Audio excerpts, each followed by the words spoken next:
নমস্কাৰ, মই সঞ্জীৱে আকৌ আহিছোঁ এটা নতুন ভিডিঅ'লৈ। মই আজি আপোনালোকক দেখাব আহিছোঁ চাং ফাৰ্মৰ লিটাৰ বিষয়ে।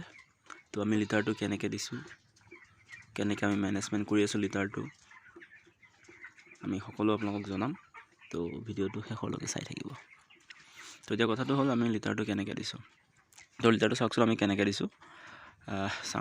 চাংখন ধৰিব পৰিছে, চাংখনৰ ঠিক তলতে আমি লিটাৰটো পেলাই দিছোঁ। ধুনীয়াকৈ সমানকৈ আমি ধৰিব পাৰিছে, সমানকৈ দিয়া আছে। তো এই লিটাৰটো আপোনালোকে কি কৰিব, সন্ধিয়া টাইমত ৰেকিং কৰিব আৰু ৰাতিপুৱা টাইমত ৰেকিং কৰিব। দুইটা টাইম ৰেকিং কৰি থাকিব। ৰেকিং কৰি থাকিলে তো ভুচিটো শুকাই থাকিব, এই ভুচিটোৱে লাষ্টলৈকে যাব। তো গতিকে আপোনালোকে 2 টাইম ৰেকিং কৰিবই। দ্বিতীয় কথাটো হ'ল আমি কিমানকৈ দিছোঁ। লিটাৰটো আপুনি 2 ইঞ্চিমানকৈ দিব, তেতিয়া ভাল। 2 ইঞ্চি ডাঠকৈ দিব, তেতিয়া ভাল হয়। সেইটো লাষ্টলৈকে চলি যোৱাৰ চান্স থাকে। তো লিটাৰটোৰ আপোনাৰ মাখি আহিব পাৰে বা চেণ্ট মাৰিব পাৰে, সেইটো হ'ব পাৰে। তো তেতিয়াহ'লে আপোনালোকে কি কৰিব, ব্লিচিং আৰু শুকান চূণটো মাজে মাজে ছটিয়াব। ওপৰত ছটিয়াই আকৌ আমি এনেকৈ ৰেকিং মাৰি দিলে, লৰাই দিলে, তেতিয়া শুকাই থাকিব ভুচিটো, কোনো ধৰণৰ প্ৰব্লেম নহয়। আপোনালোকে এনেকৈ লাষ্টলৈকে চলি যাব পাৰিব। তো গম পাইছে আমি কেনেকৈ ব্যৱহাৰ কৰি আছোঁ ভুচিটো। তো ঠিক আছে। তো এতিয়া 2 নম্বৰ কথা, আৰু এটা মই বস্তু আপোনালোকক দেখাম। আমাৰ চাং ফাৰ্মৰ কি লাভ এটা হৈ আছে, সেই বস্তুটো মোক দেখাম, আহকচোন। চাওক বস্তু এটা চাওক, এইটো আমাৰ অটো ডিংকাৰ, এইটো মই ঘূৰাই দিছোঁ। আৰু চাওক ক্লিন। তো কথাটো বুজি পাইছেনে? আমাৰ লিটাৰ ফাৰ্ম নোহোৱাৰ বাবে পানীটো পূৰা ক্লিন হৈ আছে। তো সিহঁতে চাফা পানী খাব পাইছে, ধৰিব পাৰিছে। তো চৰাই সম্পূৰ্ণ চাফা পানী খাব পাৰিছে। আপুনি চিনটেক্সত যেনেকুৱা ধৰণৰ আপুনি পানী চাফা কৰা ঔষধ দিছে, সেই তেনেকৈ আহিছে। ইয়াত সিহঁতে সম্পূৰ্ণ চাফা পানী ইয়ালৈ আহিছে, আৰু সিহঁতে সম্পূৰ্ণ চাফা পানী সিহঁতে খাব পাৰিছে।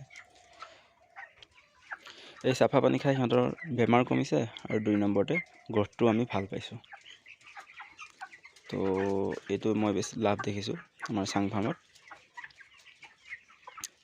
আৰু এটা মই দেখাওঁ, আমি ইয়াত অটো ডিংকাৰ পাইপলাইনটো কেনেকৈ লগাইছোঁ চাওকচোন। আপুনি চাওক, প্ৰথমতেতো আমাৰ চৰাইখিনি মাজতে থাকিব। তো গতিকে আমি পানী ডিংকাৰ অলপ সৰহকৈ লগাবই লাগিব। তো চাওক, আগৰ আমাৰ 4টা লাইন আছিল পাইপলাইন। 4টা লাইন থকাৰ এটা ছাইডত আছে, 2টা মাজত আছে, আৰু এটা সিফালে ছাইডত আছে। তো আমি পাইপলাইনটো খোলা নাই। আমি কি কৰিছোঁ, তাৰ পৰাই ডিংকাৰটো আনি ইয়াত লগাই দিছোঁ। সেই মাজৰ ডিংকাৰটোতো আছেই, আকৌ তাৰ পৰা সেই পাইপলাইনৰ পৰা ৰ'ব মই দেখাই আছোঁ।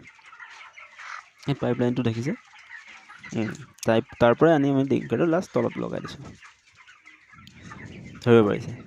পাছত আমি আকৌ লৈ যাম তাত যেতিয়া আমি চৰাইখিনি দিম। বৰ্তমান চৰাইখিনি ইয়াতে ঠিকে আছে, তালৈ নিব লগা হোৱা নাই। যেতিয়া আমাৰ নিব লগা হয়, তেতিয়া আমি তালৈ লৈ যাম। কিন্তু বৰ্তমান আমি তাৰ পৰা পাইপলাইন নোখোলাকৈ আমি বস্তুটো ডিংকাৰটো ইয়ালৈ লৈ আহিছোঁ। যিমান ডিংকাৰ বেছি হ'ব সিমানেই ভাল হ'ব।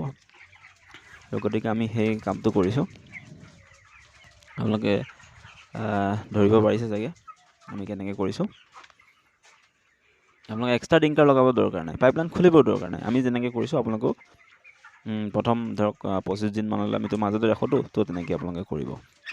এতিয়া আমি দেখাইছোঁ আপোনাক আমি চিনটেক্সটো ক'ত ৰাখিছোঁ। চাওক, ফাৰ্মৰ ভিতৰতে আমি চিনটেক্স ৰাখিছোঁ, ধৰিব পাৰিছে। কোনো আমি কাঠ বা লোহা ইউজ কৰা নাই, বাঁহেৰে বনাইছোঁ। চাংখনৰ ওপৰতে, মানে ফাৰ্মৰ ভিতৰতে, ধৰিব পাৰিছে। ইয়াত থকা আপোনালোকে ধৰিব পাৰিছে ন?